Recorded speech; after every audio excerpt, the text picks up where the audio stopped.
The mining shuttle Hard Bargain came out of its failed jump, spinning like a kicked bottle, trailing sparks and venting atmosphere from a crack in its port hull. Captain Jonah Marin grabbed the emergency patch kit with one hand and slapped the hull breech with a foam seal before the air got too thin to breathe. And then he sat back in his chair, wiped the sweat off his forehead, and said a few words that would have made his daughter cover her ears. He had no idea where he was. The navigation computer was dead, the long-range communications array was fried, and the only thing still working properly was the coffee maker, which Jonah considered a small mercy in an otherwise terrible situation. He was pouring himself a cup when the tractor beam locked onto his ship. The beam came from a structure so large that Jonah mistook it for a small moon at first. But as the Hard Bargain was pulled closer, he saw the smooth curves and glowing seams of something that was very clearly built by hands, or claws or tentacles, or whatever the builders had at the end of their arms. Threshold 9 was a galactic processing station, though Jonah would not learn that name for several hours, and it hung in the dark between stars like a cathedral made of light and metal, spinning slowly, ancient beyond anything human minds had ever built. Inside the station, Senior Administrator Thelus Quorum received the alert with mild curiosity and nothing more. A new vessel had entered systemary-controlled space, carrying a single biological occupant of an unregistered species, and the standard intake protocols had already been activated. Thelus was tall, even by Valuri standards, and her translucent skin glowed faintly blue in the soft light of the administrative chamber, and she had processed 47 new species contacts in her career without a single complication. This would be 48. She walked to the intake bay with the calm confidence of someone who had done this many times before, and she arrived just as the inner doors opened and the human stepped through. Jonah Marin was not what she expected. He was shorter than her by a full head, thick and dense in a way that suggested heavy muscle packed onto heavy bone, and he walked with a limp that favored his left leg. His face was covered in short, coarse hair around the jaw that the Valuri biological database had no immediate reference for. He looked around the intake bay with wide eyes, and then he looked at Thelus, and he smiled. "Hi there," he said, and his voice was rough and warm at the same time. "I'm Jonah, and I am extremely lost." Thelus blinked her inner eyelids twice, which was the Valuri equivalent of surprise, and then she activated her translation band and welcomed him to Threshold 9. She explained that he had entered a processing zone maintained by the Systemary, an automated intelligence of great age, authority, that catalogued all species encountered in this region of the galaxy, and that he would need to submit to a standard biological and psychological scan before he could be cleared for contact. Jonah nodded, like this was all perfectly reasonable. "Sure," he said, "but is there any chance I could get something to eat first? I have been running on coffee and emergency ration bars for 3 days, and I am starting to hear colors." Thelus did not understand this phrase, but she arranged for food to be brought, and she watched with quiet fascination as the human ate with a speed and enthusiasm that bordered on alarming. While Jonah ate, the Systemary began its work. The Systemary was not a single machine, but a vast network of interconnected analytical systems that stretched through the bones of Threshold 9, like a nervous system through a body, and it had been operating without interruption for over 200,000 standard years, and in that time it had scanned and classified more than 14 million species from across the galaxy. It had never encountered a problem it could not solve within a single processing cycle. The scan was non-invasive, performed through sensors built into the walls and floor and ceiling of every room on the station, and it began the moment Jonah stepped aboard, reading his biology the way a person might read a book, starting from the cover and working inward. The cover was unremarkable enough: bipedal, bilateral symmetry, carbon-based, oxygen-breathing, water-dependent. All very standard parameters that the systemary had seen thousands of times before. Then, it opened the book. The first anomaly appeared 6 minutes into the scan, when the systemary attempted to classify the microbial population living inside and on the surface of Jonah's body, and it discovered that the human was host to approximately 38 trillion microorganisms, which was more than the number of cells that made up the human himself. The systemary flagged this as a parasitic infestation and recommended immediate medical intervention. Then it discovered that the human would die without them. It retracted the recommendation and tried to reclassify the organisms as symbiotes. But the sheer number and variety exceeded every symbiotic model in its database, and for the first time in a very long time, the systemary had to create a new subcategory just to file the data. The second anomaly appeared 9 minutes in, when the skeletal scan revealed bone density consistent with a species evolved under significantly higher gravity than the human's homeworld actually possessed. The third anomaly appeared at 11 minutes, the human's immune system, which the systemary initially mistook for a secondary organ network because of its complexity. The fourth, fifth, sixth, and seventh anomalies appeared in rapid succession as the systemary examined the muscular system, the adrenal glands, the neural architecture, and the bizarre fact that the human body apparently contained enough hydrochloric acid to dissolve metal, and the human was perfectly fine with this. By the 20-minute mark, the systemary had logged 114 anomalies, and the number was still climbing. Administrative chamber. Phyllis was reviewing routine reports when she noticed something strange. The ambient hum of the station, a sound so constant and so familiar that most Veluris stopped hearing it after their first week, had changed. It was subtle, just a slight shift in pitch, barely perceptible. But Phyllis had lived on this station for 30 years, and she knew its sounds the way a mother knows the breathing of her child. The hum was higher now, faster, and if she did not know better, she would have said it sounded almost like stress. She pulled up the systemary's processing logs and saw that the new species scan, the human scan, was still running, which should have been impossible because scans never took more than a single cycle, and this one had been running for 6 cycles and showed no signs of completing. She stood up from her console and felt the first small cold flutter of something she had not felt in a very long time. On the station, flickered once and displayed the same message, glowing amber against the dark. Analysis incomplete. Additional processing required. Stand by. Phyllis stared at the words. In 30 years on this station, she had never seen that message.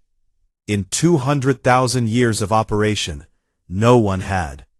3 floors below, Jonah Marin finished his meal, leaned back in his chair, scratched his jaw, and wondered if anyone around here played cards. 2 station days after the humans' arrival, the systemary was doing something it had never done before. It was struggling. Deep inside the processing cores of Threshold 9, buried beneath layers of crystal and light, the oldest and most trusted analytical intelligence in the known galaxy was running the same scan for the 47th time, because it kept believing it had made an error. It had not made an error. The data was simply that alarming. Species scan. Subject Marin Jonah. Homeworld, Earth, Sol 3.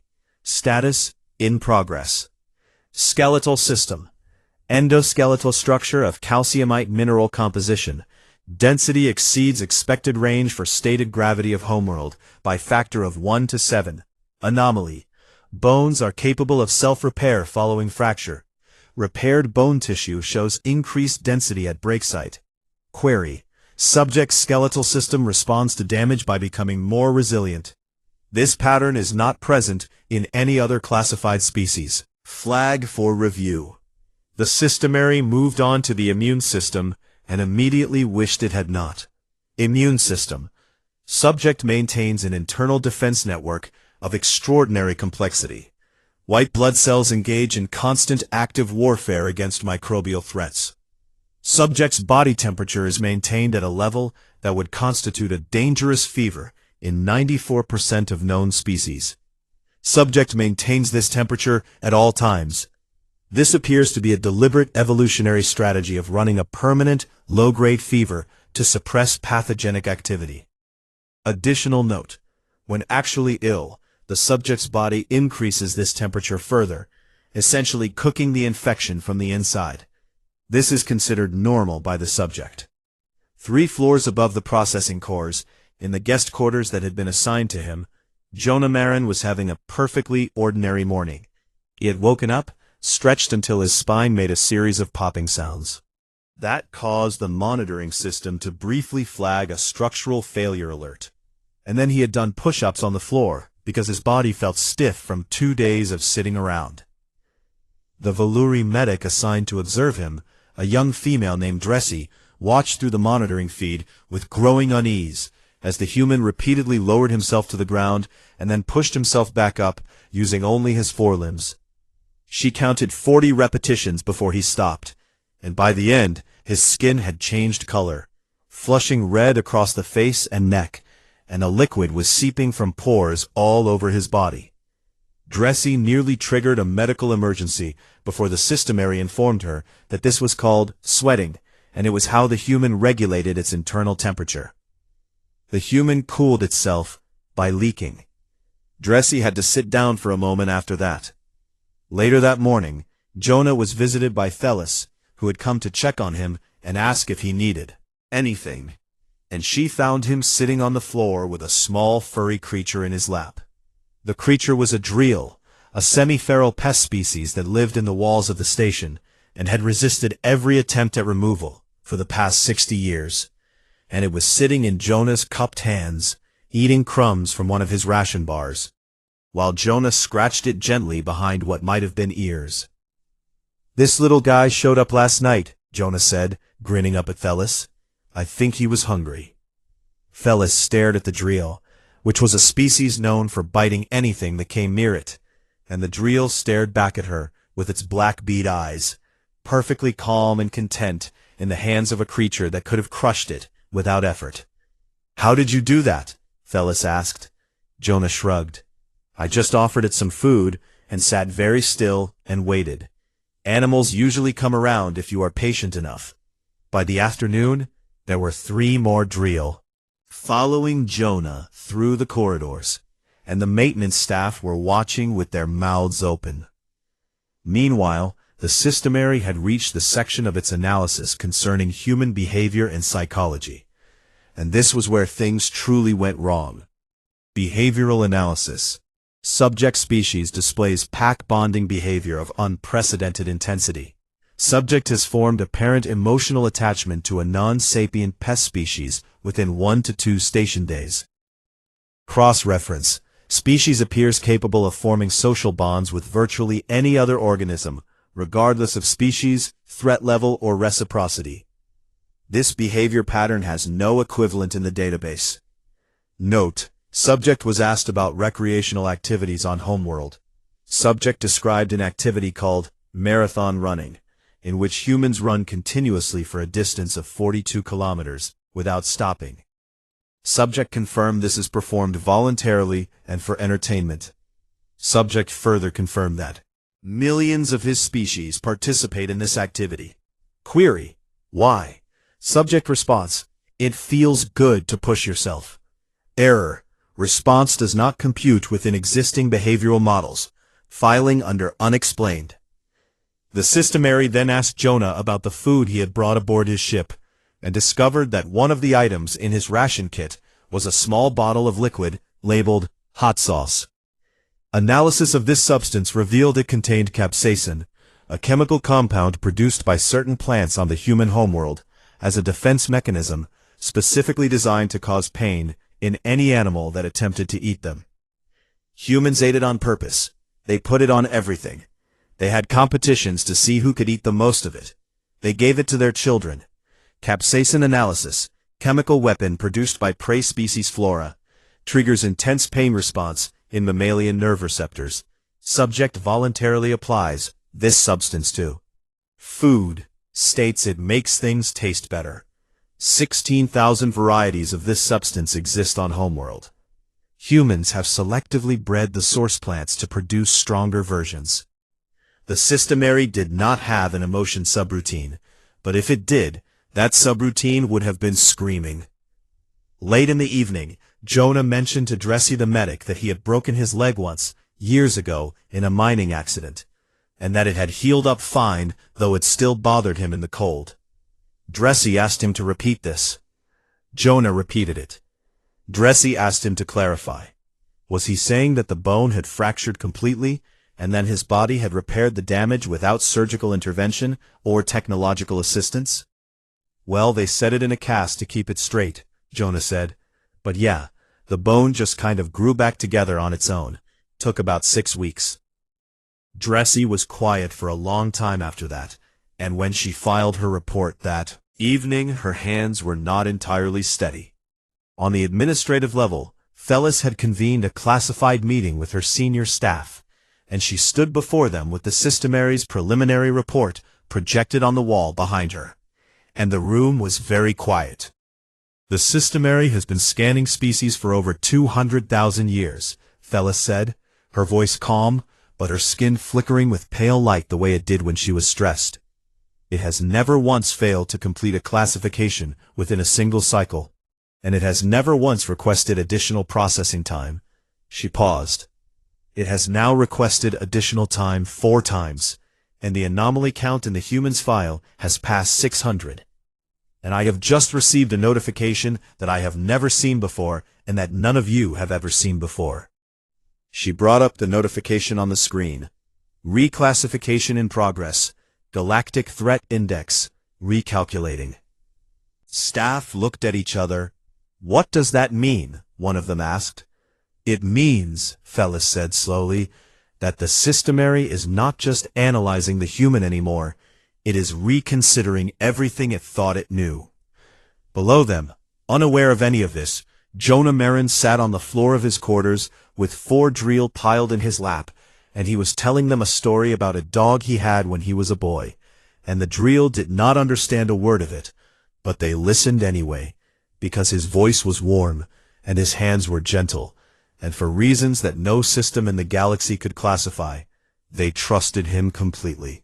The classification came through at the 3rd hour of the station's night cycle, when the corridors were dim and quiet, and most of the Veluuri were deep in their rest phase. Phyllis was not resting. She had not been able to rest since the systemary's second alert, and she was sitting at her console with a cup of cold tail broth when the final report arrived, and she read it once, and then she read it again, and then she stood up from her chair, because she could not read it sitting down. Species classification complete. Subject, Homo sapiens. Homeworld, Earth, Sol 3. Homeworld analysis. Planet orbits a G-type main sequence star that periodically bombards the surface with ionizing radiation. Planet possesses active tectonic plates, resulting in continuous seismic and volcanic activity. Planet's surface is 71% covered in a solvent capable of dissolving most organic compounds. Atmospheric composition includes a highly reactive gas. Concentration. Planet possesses a large, tidally locked satellite that creates extreme gravitational effects on surface water. Weather systems include electrical storms, sustained winds exceeding 400 kilometers per hour, and frozen water falling from the sky at high velocity. Biosphere contains apex predators in every environment, including the water. Planet has experienced no fewer than 5 mass extinction events. Species evolved on this world without external assistance. Species shows no genetic modification or artificial enhancement. Species appears to consider these conditions normal. Previous classification, uncontacted world, pending. Updated classification, Class 12 Deathworld. Note, classification scale previously ended at Class X. 2 new tiers have been created to accommodate this world. Class 11 designates worlds hostile to all known life. Class 12 designates worlds hostile to all known life that produced sapient life. Regardless, this is the first Class XI world in the Systemary's operational history.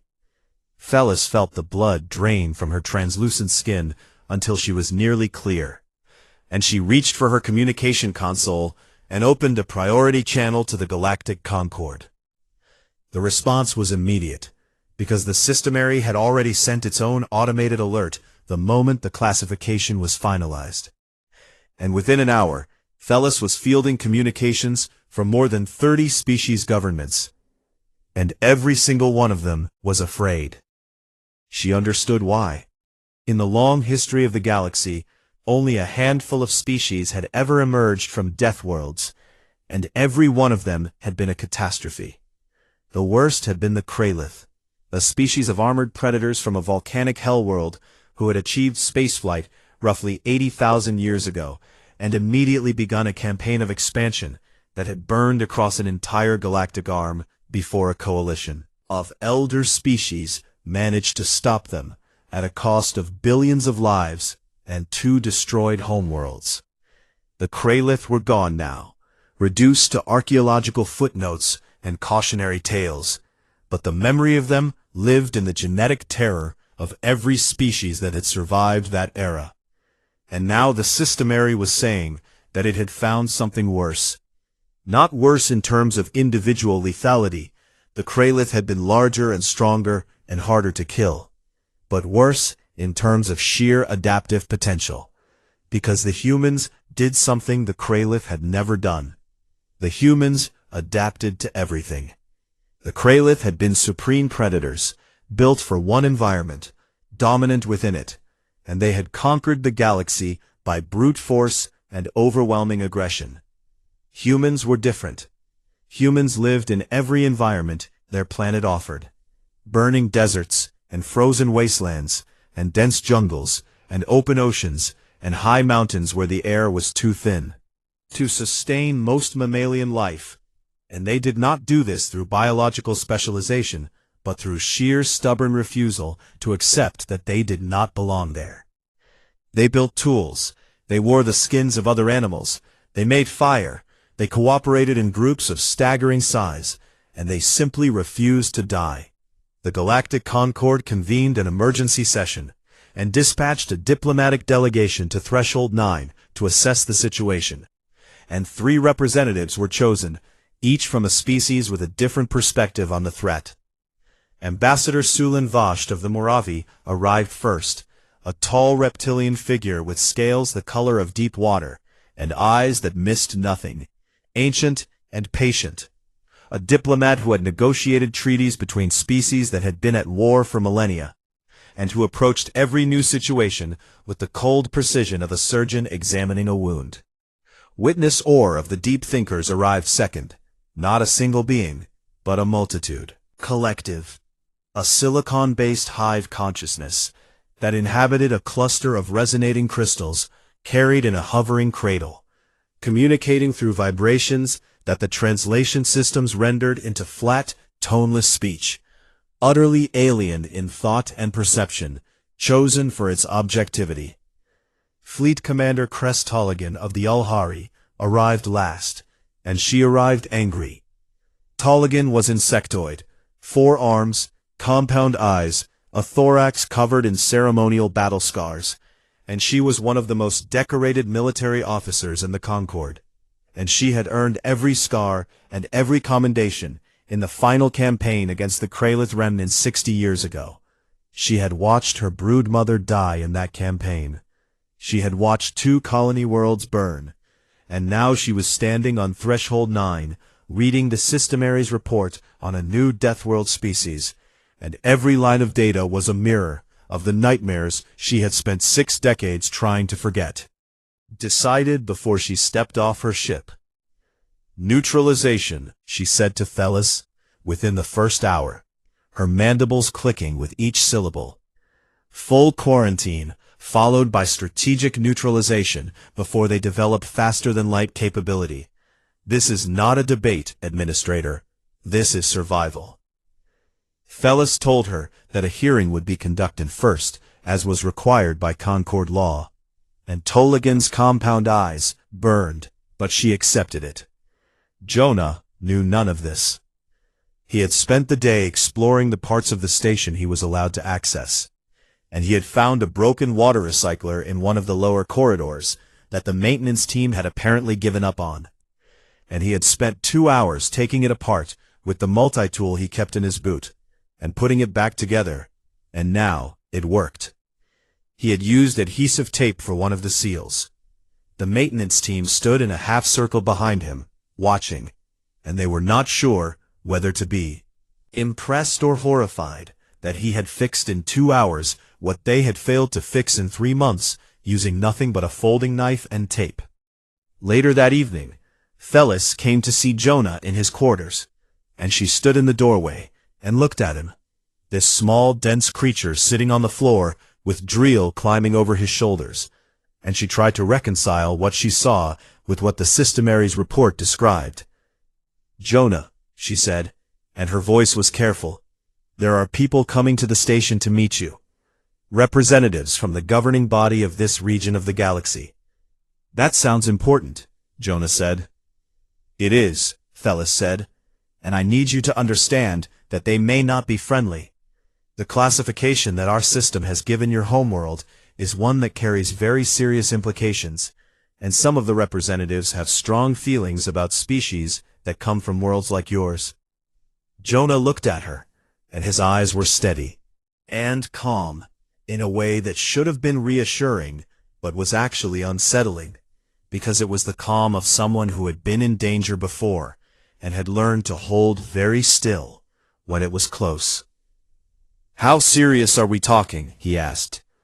Phyllis was quiet for a moment. "They will decide whether your species is contacted or contained," she said. And she did not say the third option, because she could not bring herself to, but Jonah heard it anyway, in the spaces between her words. He nodded slowly, and scratched the Dreel behind its ears. "I appreciate you telling me, Phyllis," he said, and his voice was the same rough warmth it had always been.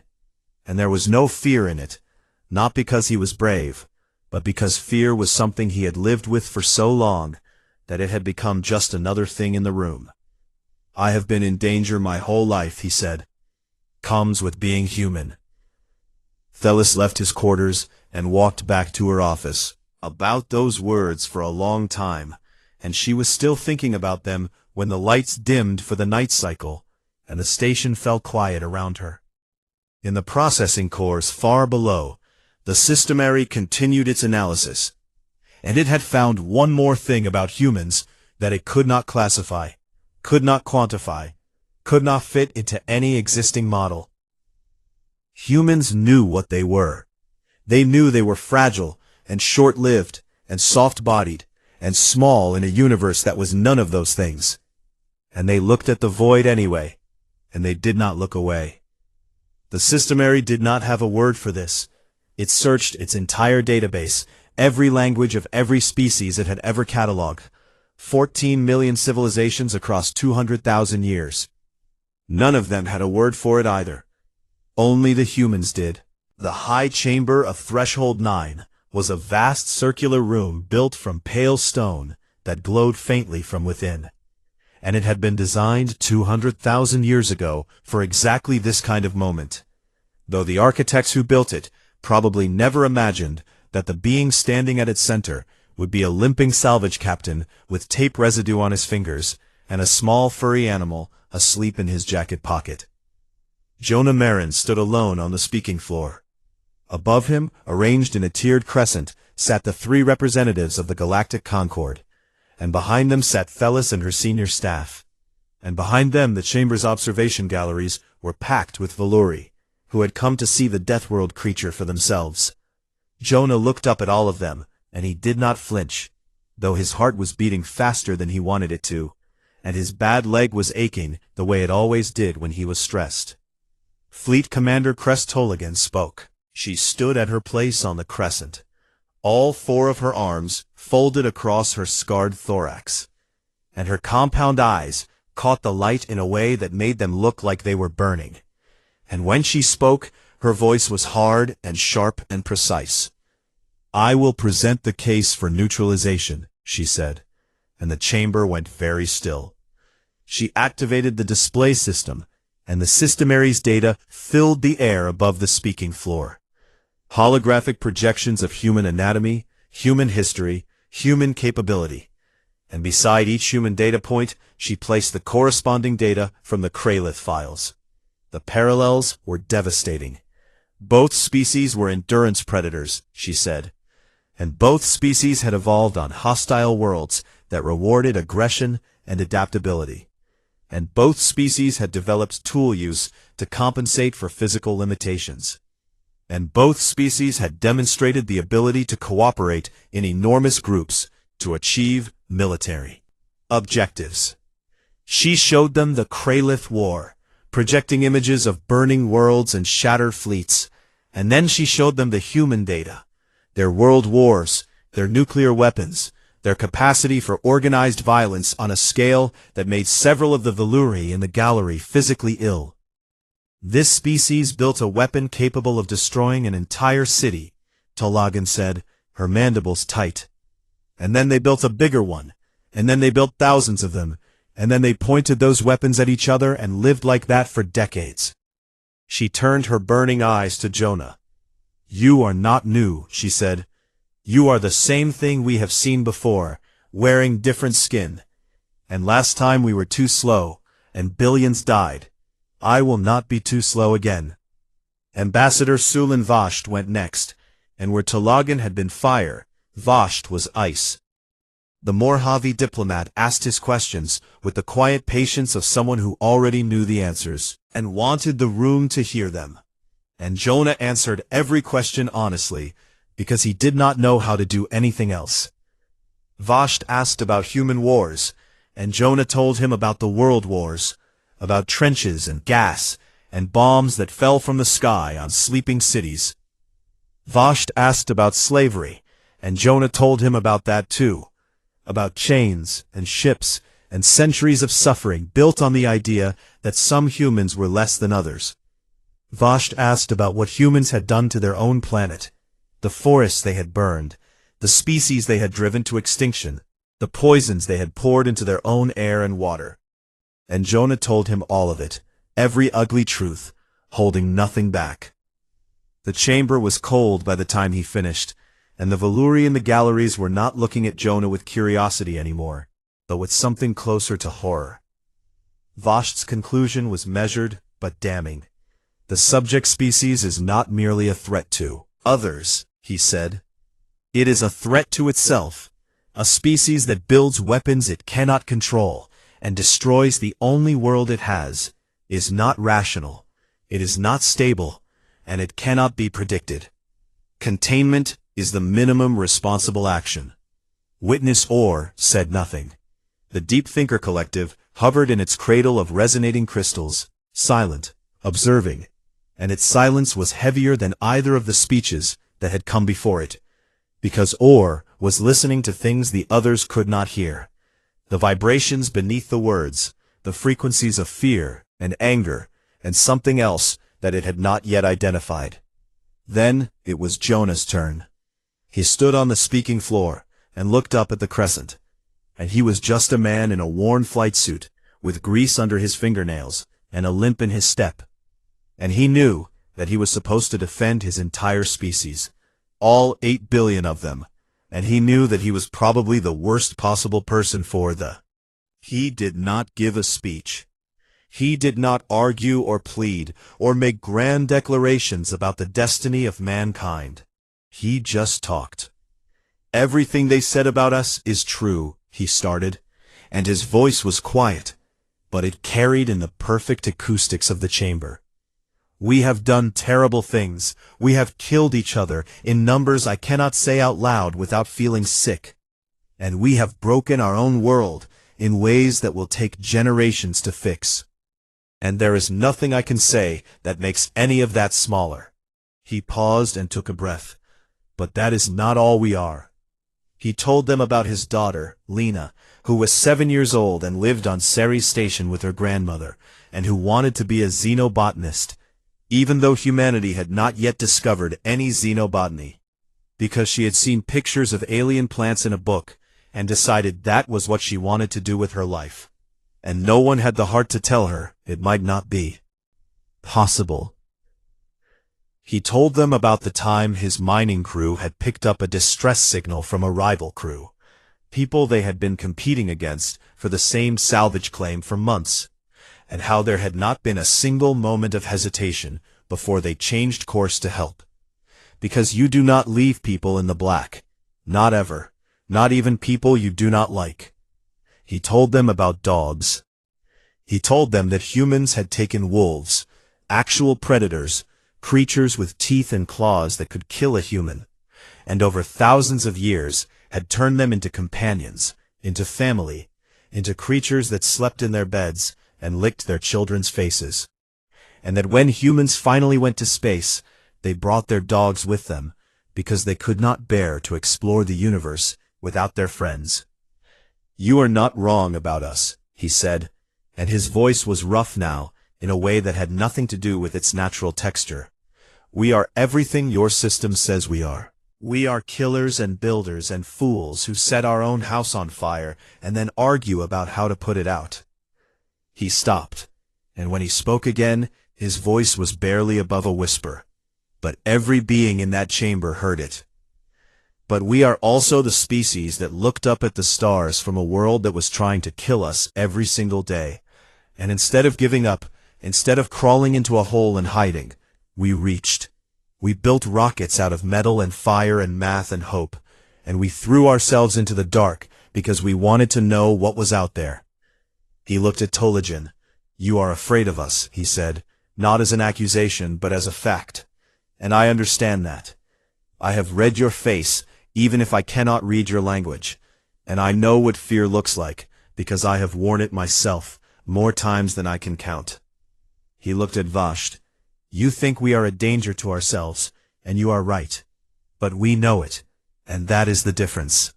Down every terrible thing we have done, and we teach it to our children, and we build memorials so that we never forget. Because we decided a long time ago that remembering our failures was more important than pretending they did not happen." He looked at Orr, and he did not know what to say to a being made of crystal and vibration, so he just told the truth. "I want to go home to my daughter," he said. "That is all I want." The chamber was silent. Tolagen's hands were trembling, and it was not anger. It was the old fear, the deep fear, the one that lived in the place where her broodmother used to be, and she hated this small, soft creature for making her feel it again, but she could not stop. Vasht sat very still, his cold eyes fixed on the human, and something behind those eyes was shifting like tectonic plates beneath a frozen surface. Orr spoke. The crystals in its cradle resonated with a single tone that filled the chamber like a bell. Translation system rendered it into words that arrived in every mind at once.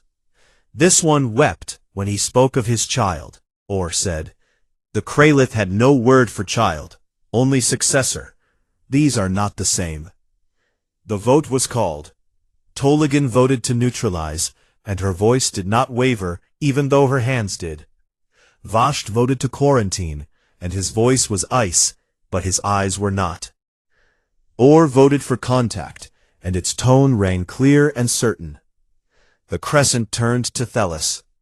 As custodial administrator of Threshold 9, she held the tie-breaking vote, a procedural power written into the station's charter 200,000 years ago that no administrator had ever been required to use. And now it fell to her, and the weight of it was so enormous that for a moment she could not breathe. She looked down at Jonah Marin on the speaking floor. She saw a small, tired, limping man with kind eyes and grease on his hands. She saw the drill poking its head out of his jacket pocket. And she made her decision. One word, and the chamber exhaled. The decision was transmitted across the galactic network at the speed of light, bouncing from relay to relay through the vast web of communication stations that connected the civilized galaxy. And within hours, Every species in the Concord knew. Humanity was to be contacted, not contained, not neutralized. The margin had been the thinnest possible. One vote, cast by a Valuri administrator who had never expected to shape the fate of an entire species. And the galaxy felt the fragility of it like a crack in glass. And everyone who received the transmission understood that this was not a resolution, but a beginning, and that from this moment forward, everything would be watched. Jonah was told the result in his quarters, and he sat very still for a long time after Thelis left. And then he picked up the drill that had been sitting on his knee and held it close to his chest and closed his eyes, and the drill pressed its small warm body against his heartbeat and did not move. He did not cry, but it was a near thing. The delegation prepared to depart the following day, and the station hummed with a strange energy. Not celebration, not fear, something in between, something that had no name in any language the Valuri spoke. Crest Talogan came to see Jonah before she left. She found him in the corridor near the docking bay, leaning against the wall with his arms crossed, and when she approached, he straightened up and met her compound eyes without flinching, and she hated that he was not afraid of her, because it meant he was either very brave or very foolish, and she was no longer certain which. "I voted to destroy your species," she said, because Talogan did not believe in softening anything. "I know," Jonah said. "I want you to understand that it was not cruelty," she said, and her mandibles worked for a moment before she continued. "I lost my broodmother to the last Deathworld, species that reached the stars. I was young, barely past my first molt, and I watched the sky over my colony world turn orange, and I swore that I would never let it happen again." Jonah nodded slowly. "I am sorry about your mother," he said, and he meant it, and Talogan could hear that he meant it, and that made everything harder. "I do not need your sympathy, human." "Maybe not," Jonah said, "but you have it anyway. That's how we work. We cannot help it." Talogan made a sound that might have been a laugh, or might have been something else entirely, and she looked at this small, fragile creature who came from a world of fire and poison and violence, and she saw something in him that the systemary scans could never capture. A stubbornness that went deeper than bone, deeper than genetics, a refusal to be only the worst of what he was. "Prove me wrong," she said, and her voice was rough in a way it had not been since she was young. "To be wrong so badly in my entire life."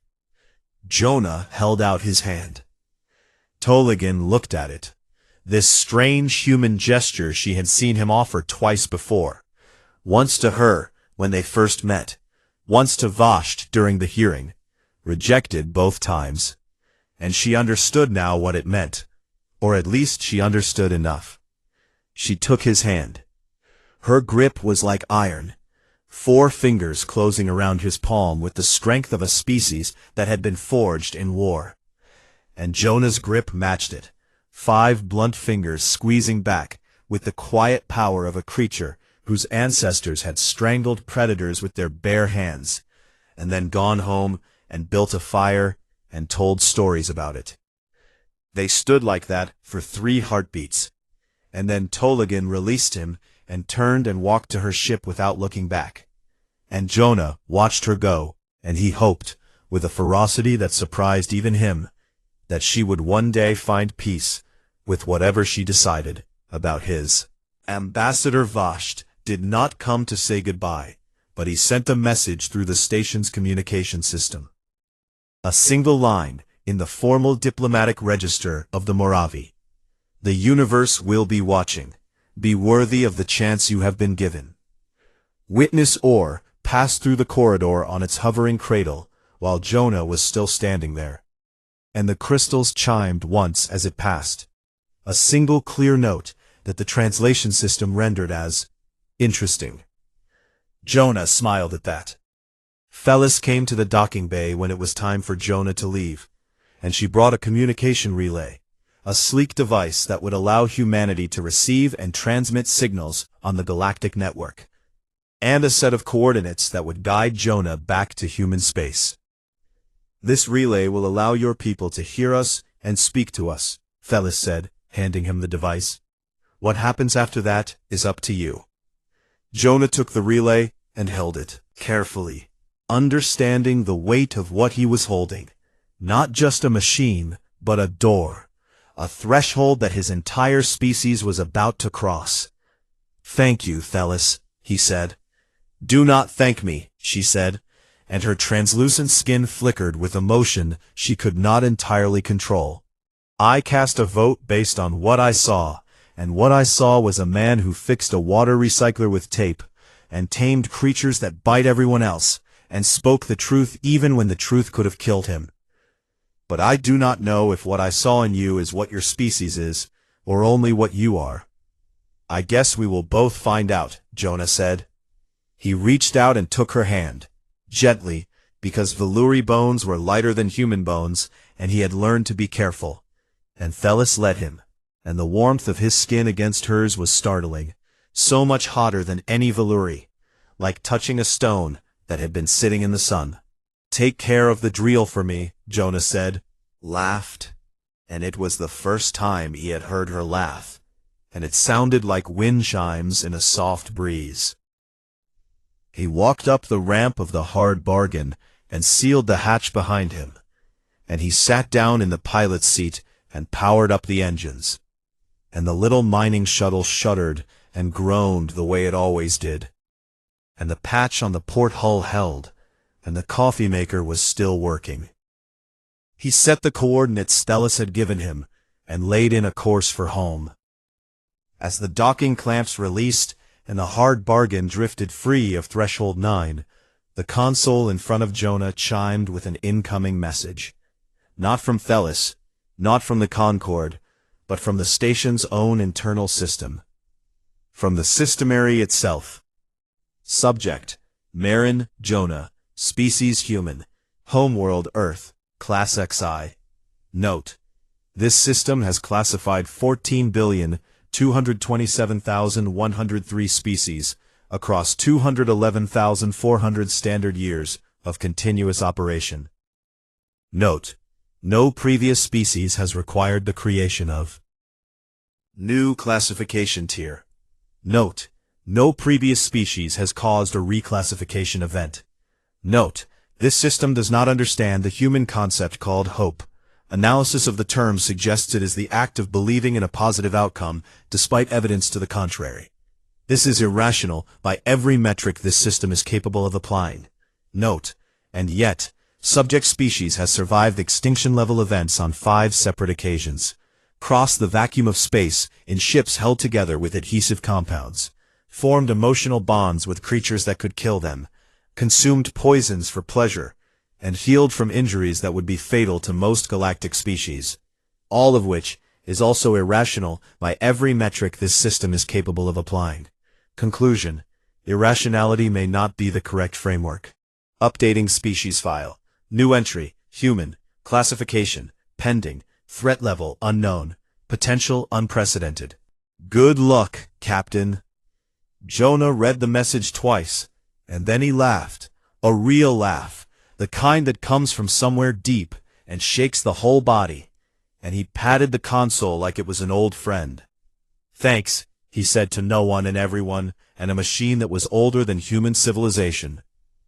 The hard bargain turned its nose toward the distant light of Sol and fired its engines, and the battered little mining shuttle streaked away from Threshold 9, carrying the weight of first contact, a pocket full of drill crumbs, a communication relay that would change the course of human history, and one tired man who just wanted to get home to his daughter. Back on the station, Thelis stood at the observation window and watched the ship shrink into the star field until it was just another point of light among billions. Behind her, the systemary hummed. The pitch was different, not the stressed, strained frequency of the past few days. Something new, something she had never heard in 30 years on this station. And she stood very still and listened to it and tried to understand what it meant. It sounded almost like anticipation. She turned back to the stars and wondered what would happen when that little ship reached home, and the relay was activated, and 8 billion humans heard for the first time that they were not alone. She wondered if the galaxy was ready. She was fairly certain it was not. Deep in the processing cores, the systemary added one final entry to the human file. An entry that was not part of any standard protocol, that served no analytical purpose, that existed for no reason the system could logically justify. Earth. File status. Open monitoring active. Classification Deathworld.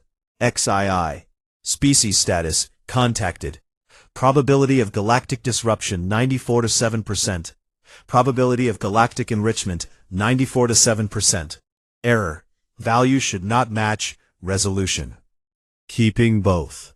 The systemary looked at those numbers for a long time, or what passed for a long time for a machine that thought at the speed of light. And for the first time in 200,000 years of flawless operation, it did not try to resolve the error. Instead, it did something new. It waited, and somewhere in the dark between the stars a small ship flew toward home, and inside it, a man hummed a song his daughter liked. And the universe, vast and ancient and full of wonders and terrors beyond counting, made room for one more.